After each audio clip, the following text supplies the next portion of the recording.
Blog Talk Radio.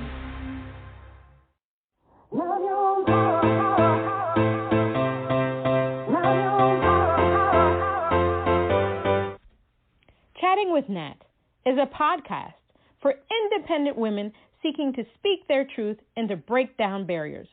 We host honest conversations that help to guide and empower women. Speak your truth and set yourself free. Let your voice be heard. Hi,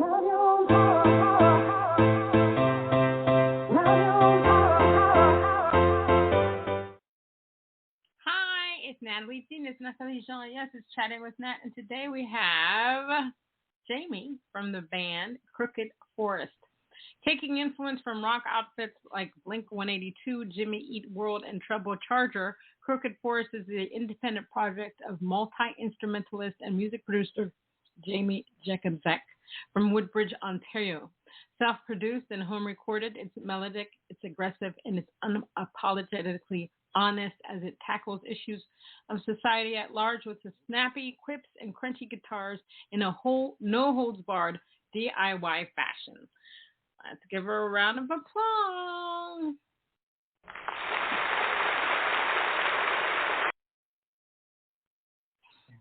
Hi, Jaimee. How have you been? Hi, I'm good. How are you doing? Oh, hanging in there. Hanging in with the crazy world of things. For sure. Trying to survive it. So how have you been during this entire pandemic thing?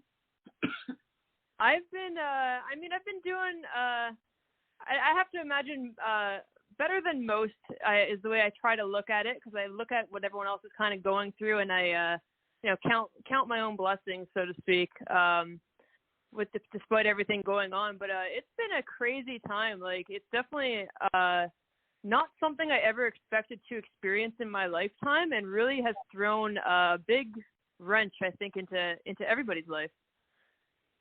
Yeah, no, it's been truly crazy, chaotic. Every day, one moment you think, okay, this is going to be over, and then another day it's like, oh, we have a new variant. Isn't that interesting? Yeah. It's like you can't run away from it. You just have to learn to live with it. For sure. During this time, were you able to do any live streaming? I just kind of really joined the whole live streaming game recently, quite recently. Most of last year, I spent a lot of last year just watching other people do live streams and see what everyone else was doing. Because it's funny, because it's one of those things that's been around for a long time, but it's like now we all have to jump on board really quickly and get acclimated to it really fast. Right. So I'm just getting into it really now, like with Twitch and with some stuff I do on like YouTube and like the Instagram lives and all that stuff. And it's been an interesting learning curve, more than anything, just kind of getting used to, because I operate all of them myself as well, which I'm sure like you're no stranger to doing a certain level of that too, where it's just kind of weird where you have so many things to think about before you even worry about the actual show itself. Exactly. Yes. We all wear many hats. As independent artists, trying to do everything ourselves is kind of crazy. I tried doing the live streaming thing this year with Big Squared Management, and I liked it. I mean, there were some nights there were several people, sometimes there were a few people, sometimes then I was singing to myself. But it helped me remember, it helped me rehearse some of my songs, because sometimes when you sit down, you haven't played them in a while, you can't remember anything anymore. It's kind of crazy. During the pandemic, and I asked this question of everybody, people had time to think about life. They had time to self-reflect. I had friends that quit their jobs because they wanted to do something that made them happy. It wasn't just about the money. And there were a lot of articles about people quitting their jobs during the pandemic because they had a different point of view. Climate change, my God, the pollution went down when people weren't out in the streets. So Mother Nature and the animals were very happy running around. It's just been crazy. I saw more families walking outside than I ever did in my life. For sure. Yeah, they cut back on work because they realized they weren't spending enough time with their families. Some artists decided to rebrand or just start all over. It's crazy, but really people had time to self-reflect because we had that long period of time to be by ourselves and just to think about life. So during this time, did you have time to self-reflect? Did you think about how you wanted to be portrayed as an artist? Did you change anything? Did you stay the same? Yeah, I mean, I'd say I spent probably the bulk of last year just spending a lot of alone time, going through everything that has happened in my life so far and where I want it to go from here. It was a weird time for me. Like, I had a very strange start to the year. In around February, I was dealing with some personal issues, so it was around that time that I knew it was sort of going to be inevitable that within a short amount of time I was going to get divorced from my husband at the time. And it was as I was going through that it really kind of kicked a lot of different things off for me personally, where again, it's sort of all that self-reflecting where I'm like, okay, I'd only been married a couple years, so I was really struggling with just that decision alone, where I was like, man, have we given it enough time? What can we do? Can we still fix this or not? Is there a point in doing that, or is it just kind of done? And then COVID really hit us here in March more than anything. And in March, I started working from home remotely. So that's then I was finding myself as opposed to being in the office, 5 days a week and around 40 different people every day. Suddenly I was at home just with me and my dog every day in and day out, and only seeing my husband like when he got home from work, which was usually late, and I would only see him for an hour or two a night. But again, with everything going on, I was still mostly spending even that time alone.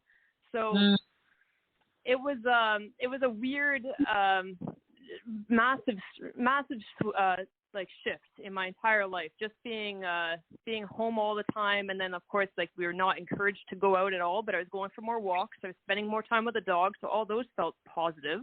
Right. And then in March, when I really started working from home, that's when I also, I used to be a bit of a drinker. So I quit drinking at the same time. I was like, this seems like the appropriate time for me to be like, if I'm going to get my act together here, and if I'm going to make a bunch of life changes, let's go for all the big life changes at once.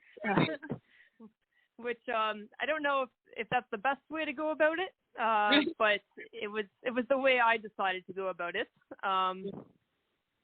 So it was very weird those first initial months where it was just like, again, spending a lot of time by myself and like, what am I doing? Where do I want to go? What do I want to do from here? And what can I bring to people, bring to the world? What can I offer at this point in my life? Because I felt like I wasn't doing enough, just generally speaking, within my community, within my social circle.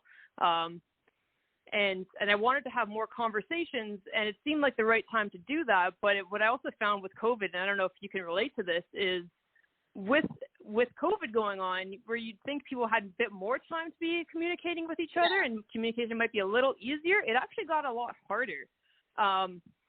It's like, no matter how good the technology gets, nothing really beats that face-to-face, one-on-one interactions, and we were having very limited interactions.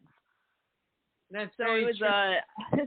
Yeah, so I spent like the first couple months just dwelling on all that stuff, and all the while writing some new music, which for the first time in years, really, that I sat down and wrote some original music. And that's when I was like, okay, I think this is what I can bring to the table here. This is what I'd like to present to people to facilitate these conversations. Right. Is I want to write some more music, and I want to talk about these things going on in a way that ignites these conversations a bit more in a personal way.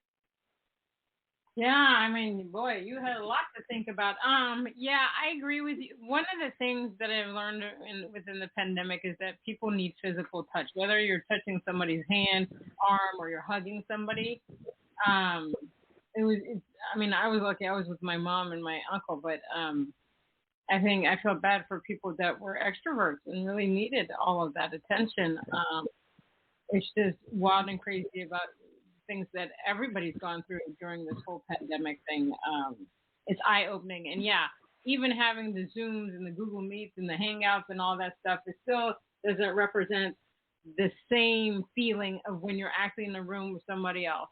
And so I think also during this time, people reevaluated friendships. I know between this time and the election season here in the United States, we learned a lot about our friends and stuff like that. Some I maintained, some I didn't. For sure. So it was a whirlwind. Now, what was it about the music industry that made you say, "Whoa, this is me"? Was it something that you saw? Is it something that you heard that you were just like, "Okay, I've got to be in this music industry"? Yeah, I guess when I was younger, like people in my family, like many families, love music. So music was always being played in some capacity. My dad is really into music. He's got a big record collection. So growing up, I was listening to all sorts of wide variety of stuff, from Motown to punk to rock to everything in between. So I got into it pretty early, but it wasn't until I was exposed to like the punk rock and pop punk scene, which is mostly bands out of like California at the time when I was younger, right, that I really got kind of sucked into music. Like I remember being sucked into my first music video that I saw on TV, and it was a music video by The Offspring, and I was like, there's something about this that just pulls you right in, and I was really instantly like addicted to these like catchy hooks and these great melodies. And no one in my family like plays any music, but I loved watching people play guitar. So I was instantly obsessed with this idea that like I need to get a guitar for sure, and I need to become like these guys from California that are playing these fast riffs and all, and having so much fun on stage. That was the biggest part about it, I think, is everyone looked like they were having so much fun, and I was like, I want to be part of that. That looks like a great time. But then when I started watching like different music documentaries when I was younger, and then so I was very quickly pulled almost away from the idea of being a performer, and I was like, I actually just want to know how to make records. I want to know from start to finish how you come from just picking up a guitar to all of a sudden you have this 10-song record and it's going up for a Grammy. Like I wanted to know the whole process. I was addicted to that, and I was really into this music producer from Canada called his name is Greg Norrie from the band Treble, and watching what he did and the way that he built up pop punk bands here in Canada, and it was just like one of the things, it was like infectious, where you're like, I need to know everything about you and what you do. So anytime they did an interview, I was like, I gotta read this, I gotta find everything. So when I was like 13 years old, I was scouring the internet for anything I could find to learn more about how to make records. And for whatever reason, it pulled me in such a way that it was very quickly, when I was 13, I got my first guitar, and then in high school, started my first band, and then by the time I was 17, I was working in a professional recording studio. So I was right all in from the get-go. Wow. There you go. I like that. I like those kind of stories. How important is it for you to be an authentic artist, to be yourself, not to be something else that somebody wants you to be? I think that's probably arguably, especially now more than ever, that's the most important thing to me. When I remember like when I started my first band, and like you don't really know what you're doing when you first start making music. Like I don't know if you can relate to that, but you're just kind of like going through the motions, so to speak. You know, like, I'm going to learn how to sing this today. I'm going to learn how to do this today.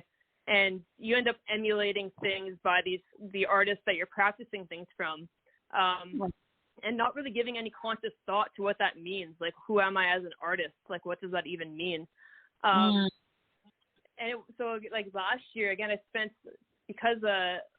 so much time just thinking about my life last year, and I was like, okay, so if I'm gonna, go all in and start this new band, this Crooked Forest project, if I'm going to do this, there has to be a point to it. There has to be a reason. There has to be some sort of thing that I can say, I'm not just doing this just to have fun like when I was 15. Like, it's a bit different now.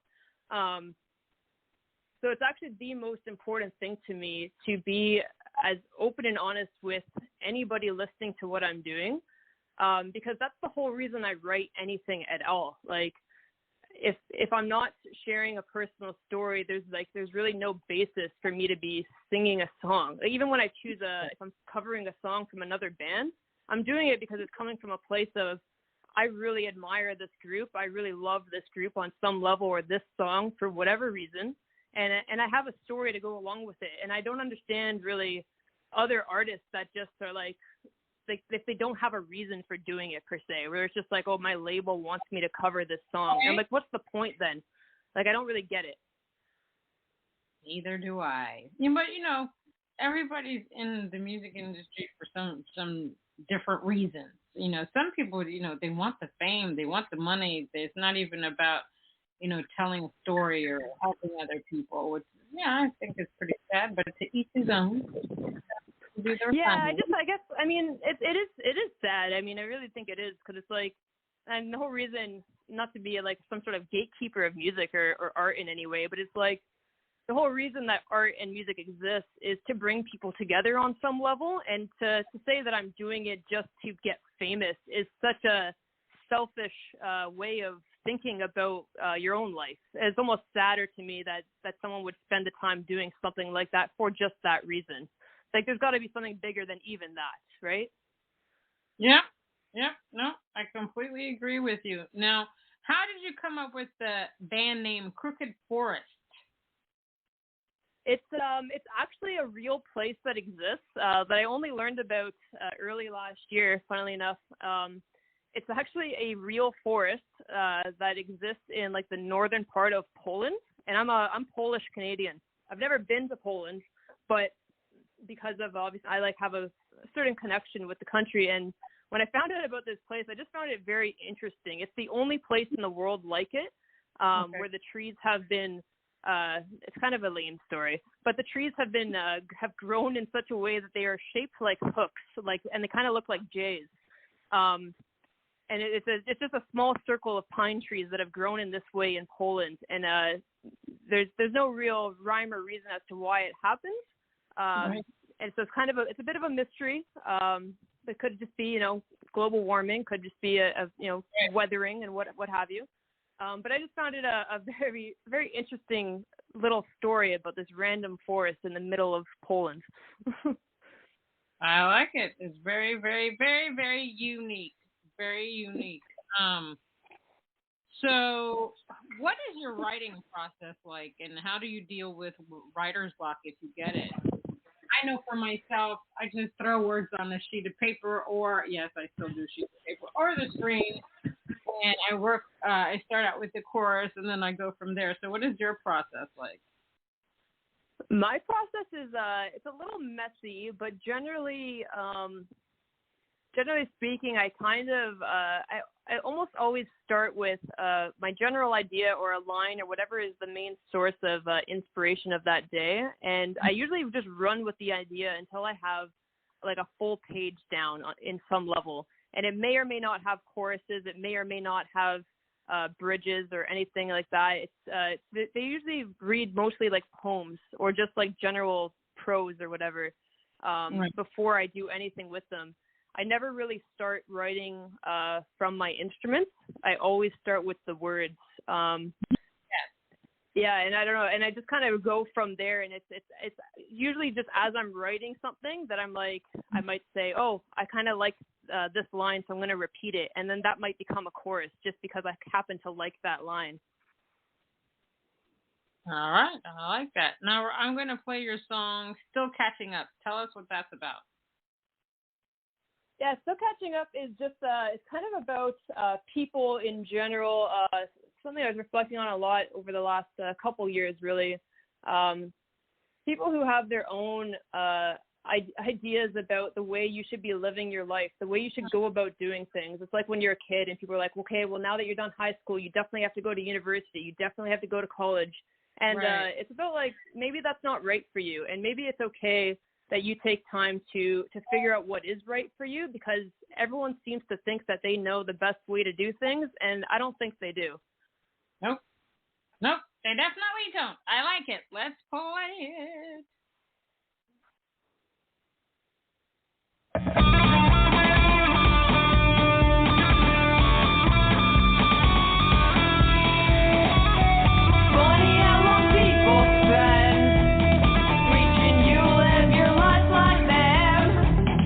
Got it all in one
was great. I like it. Let's talk about your new EP, Just Them. Will I be able to say this? Chris Wim Langston. Okay, I did my best. That's all right. I'm still learning how to say it as well. So tell us about what the album is about. You know, how did you come about with this album? What made you want to release a new album? Yeah, so it's called, and I'm going to do my best not to make a mistake as well. Jestem Szyblam. So that's Polish, for which basically just in plain English means I am Crooked Forest, because this record is actually going to be released under my given name, Jaimee Jakobczak. It's the first one that I'm doing that for, after I did a whole bunch of releases over the last year and a half. But this one's like kind of special in its own way, where it's lyrically a bit, I speak about things in a more broader sense, but at the same time, I'm getting a bit more focused on the more emotionally challenging things to talk about. In all my previous releases with Crooked Forest, what I love about what I do with that band is that I say whatever I want, when I want it, the way I want to say it. So if I'm swearing and I'm ticked off about something, I go right out and say it in those ways. Right. But with this record, it's more reflective. It's more true to the way that I think about things in a more roundabout way. Okay. So it's more thematic. And what I ended up doing was so everything was recorded at home, and it's the most stripped down recording I've done to date, pretty much. With mainly just acoustic guitar, playing rhythm, like just rhythm chords, or right. a couple notes here and there, and vocal. It's nothing else on it. No drums, no bass, no anything. And it's just it's an opportunity for me to again touch on subjects that are sometimes too difficult to talk about in a more direct way. The first track off the album is called Quicksand, and it deals with a couple of different themes, but ultimately it's also talking about sexual assault, and it's talking about when you're in a very dark place and how to get out of that place, but also like making sure that you don't let other people tell you what happened or didn't happen to you. Right. And that, so it's what kicks off the record, and it's an important song because it's just again just emphasizing that it's important to, again, as you were saying, be your authentic self, be what's true to you in whatever that means to you. And the record goes on from there, and I talk about again more difficult things, like a friend of mine committed suicide 10 years ago, and I have a song called Driveway that's specifically about him and that experience.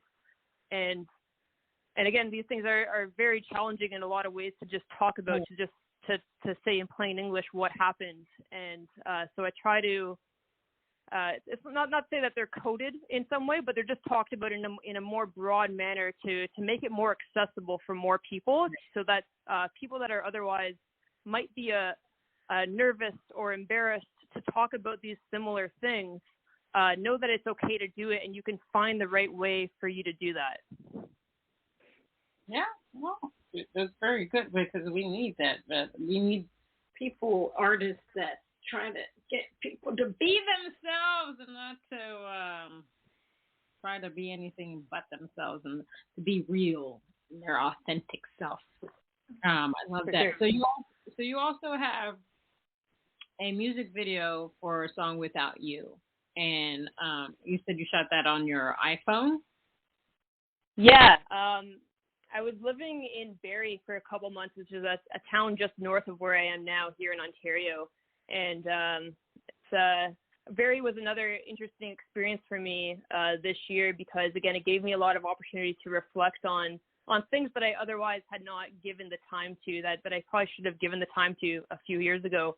And when I was living there, I had a basement suite, and it backed out onto this really cool forest system where it had like a few miles of trails that my dog and I would walk every single day.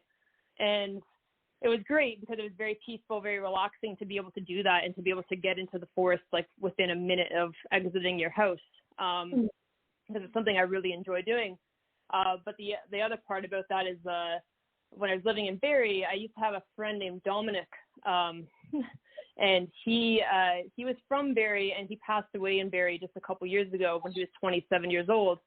And I had never hung out with him in Barrie, but while I was living there, I found myself constantly thinking about him while I was there and while I was walking through that forest.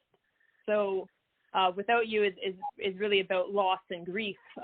So I ended up deciding to try my hand at doing my own music video, and I thought, what it would be a nice way to kind of brighten up the song a little bit by featuring my dog Dakota, because everyone always loves to see Dakota. He's got a big smile on his face all the time.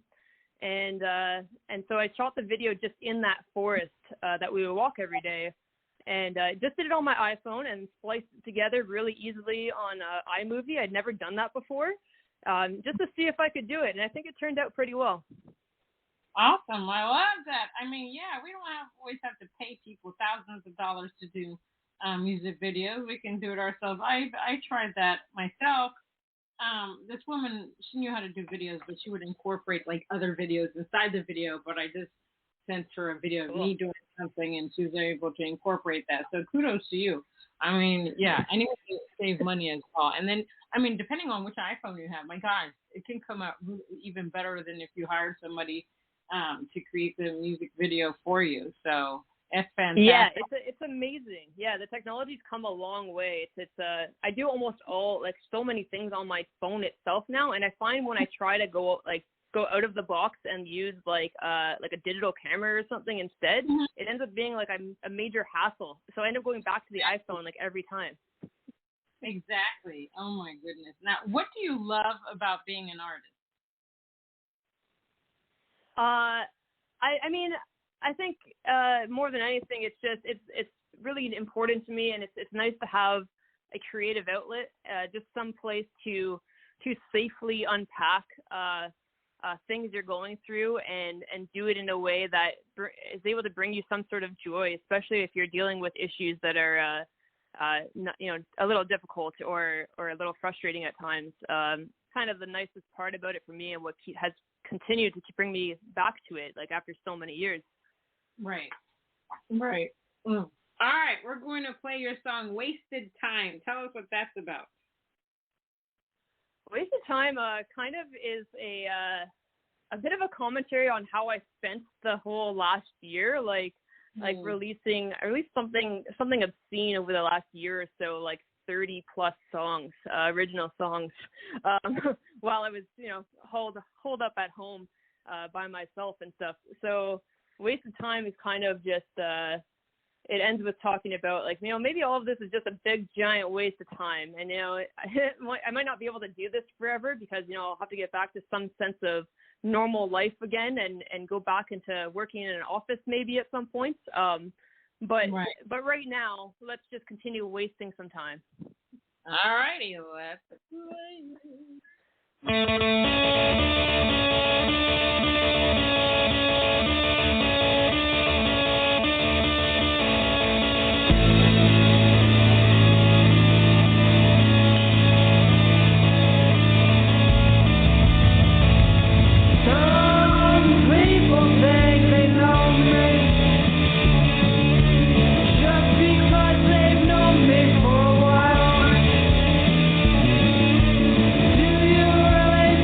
That it's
Audio Jungle.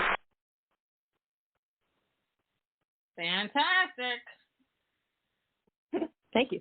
If you could perform with anyone, dead or alive, who would it be and why? Oh, that's a really tough question. But these days, for sure, at the top of my list right now is I'd want to do something with Jimmy Eat World, or I want to do something with Death Cab for Cutie for sure. More specifically, I'd want to do something with Jim Adkins from Jimmy Eat World or Benjamin Gibbard from Death Cab. They're arguably they've catapulted themselves to my favorite songwriters, the top of the list. So that would be really cool for me. Yeah, that would be super, super, super awesome. What are 3 things you wish you had known before you got into the music industry? I wish I'd known that I'd have to be more vocal and more direct with other industry professionals about what my expectations were as someone working in professional recording in studios.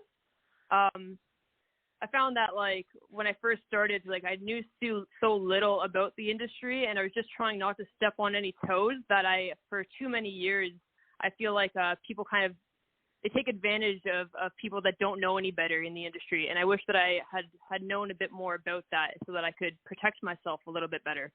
And I also wish that I was just smarter about, again, more just coming to putting myself first. I think any new person entering the music industry has a tendency to downplay their own, downplay your own role to some degree, and put yourself kind of underneath other people, especially when you're working with people that are of a high caliber. And especially if that happens right out of the gate, because it's very easy to get down on yourself and be like, am I even good enough to be here with these people? Right. And I wish that I'd spent more time just remembering that I was as important in every room as those people are, and that what I do is no different than what they do. I think that would be the main thing. Amen to that. Now, if you could give your younger self, advice, what would be the advice that you would give? I think the biggest piece of advice I'd want to give myself is more so pertaining to being a performer and a songwriter, is just to really believe in myself a lot more. Again, it's so easy. It doesn't really matter what creative medium you do. I think it's so easy to think that what you're doing isn't good enough to share with people. And right. I think the one thing I've learned and really reinforced the older I get is that the stories I have to share are very important and are just as necessary and can help other people in the same ways that so many artists have helped me. Right. So I'd want to just kind of push myself a little harder and just believe in myself in general as a whole person more, and know that my place in the industry matters just as much as anybody else's. Amen to that. Amen to that. I love that answer. What is the one common myth about the music industry that you want to debunk? Oh, that's a tough one. There's so many. I mean, I think one of the biggest ones that I circle around a lot these days that people seem to keep trying to downplay is people keep trying to downplay that women in the music industry are treated in the same way as men in the industry. And they say that this has been going on forever, and they will cite the biggest women in music in order to prove their point. But in my experience, it still couldn't be further from the truth. It's still very apparent that the men of the industry, many of them, are trying to downplay women's role in the industry, and as if we don't have a place there. And I think the more you learn about music history, the more you realize that most of the biggest hits of the entire world were written by women, and they were written by them so long ago that the only reason you don't hear about it is because these people have passed away so long ago. And but there's still so many women even today, of course, that are writing massive hits and are on all these great records, but you just never hear about them because they don't give them the credit for it. Right. I agree with you 100% on that one. We need more credit. We're doing our thing. You know, one time I interviewed this one young lady, and she was saying how she went to this producers, and she was the only female producer there. Now, it's gotten a lot better now, but that is just crazy to me. Like, there were hundreds of male producers, and she was the only female one in there. Absolutely. I believe that for sure. Like, and it's funny in the music industry because it's something that doesn't just affect one part of the industry. It's like whether you're in a professional recording studio environment and that's your thing, or whether you're going on tour with fans. Like the disparity between men and women is astronomical, and it's just insane when you think about the fact that women probably make up way more of the sales of music than men ever could. So it's like we really gotta work on closing this gap because it's getting at this point it's just ridiculous. No, I agree with you 100%. 100% on that one. You know, one day they'll recognize our power. What is a quote or a message that you like to use on a daily basis during the month or the year that helps you push yourself along? I always come back to a quote, which is a lyric from it's a Jimmy Eat World lyric that's just believe your voice can mean something, and it's really the most important phrase for me with what I do musically, but just in a general sense. I think it's very easy for all of us to, even if like you're just, for example, like out at the grocery store and you're struggling with like, you see people, you know, I don't know how it is there, but like people like not wearing their masks and people, you know, fussing about all these COVID restrictions, which are, you know, measures here to save lives. And it's like it's too easy for you to sit here and be like, I'm not going to say anything because what does it matter what I say? Or I don't want to say something because then it's going to, they're just going to come at me.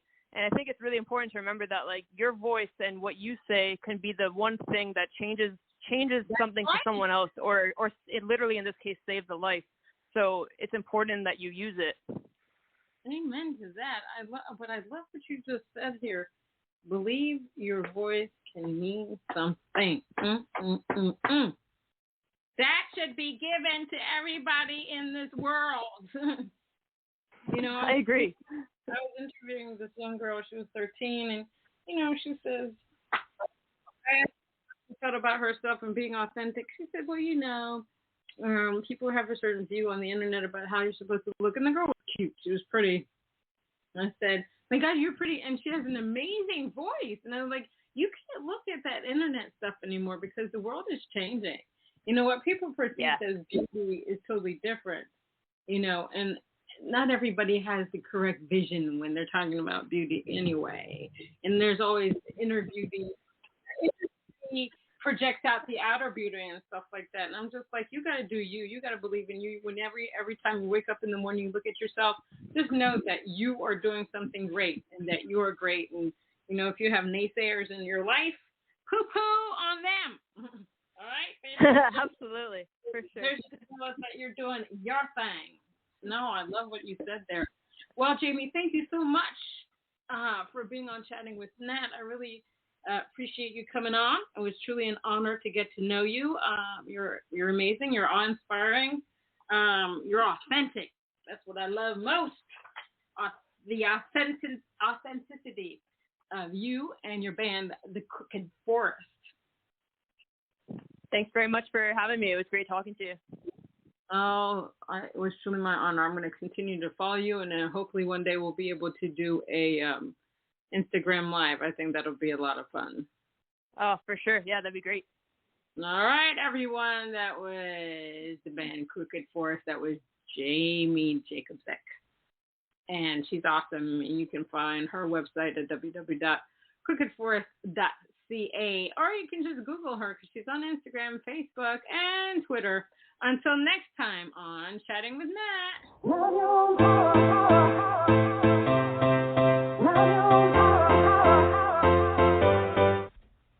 Chatting with Nat is a podcast for independent women seeking to speak their truth and to break down barriers. We host honest conversations that help to guide and empower women. Speak your truth and set yourself free. Let your voice be heard. Love your